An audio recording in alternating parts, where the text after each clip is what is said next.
Ngayong Holy Week po ay significant po to para sa nakakarami, lalo na yung naniniwala sa tunay na kahulugan nito. Ito'y opinion ko lang ha, maaaring iba ang paniniwala mo at paninindigan. Nag-iiba na talaga ang panahon ngayon. Nangangamba ako na kinakalimutan na po ang tunay na dahilan bakit tayo may Holy Week. Ang iba kasi focus lang sila sa bakasyon, iba focus sa kung saan sila gagala, kung saan sila magre-relax at kung ano-ano pa. Di ba Holy Week?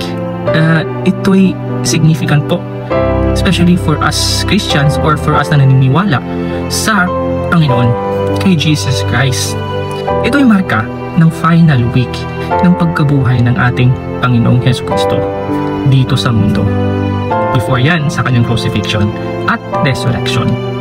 Throughout history kasi it has been a time of solemn reflection, fasting at saka importante, prayer. Lalo na sa atin na naniniwala.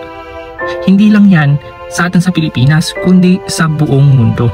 Nakakalungkot lang kasi sa generation natin ngayon ay iba na po kasi yung iba, yung mga kabataan. O yung kahit hindi mga kabataan, hindi na kasi alam or kumbaga alam nila pero hindi nila sinasapuso ang kahulugan ng Holy Week. Hinihiling ko lang na magkaroon tayo ng kapayapaan, pag-unawa, pagkakaisa.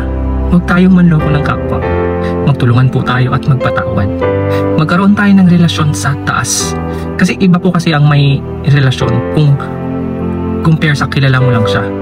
Have a blessed Holy Week po mga kabatis. Ingat.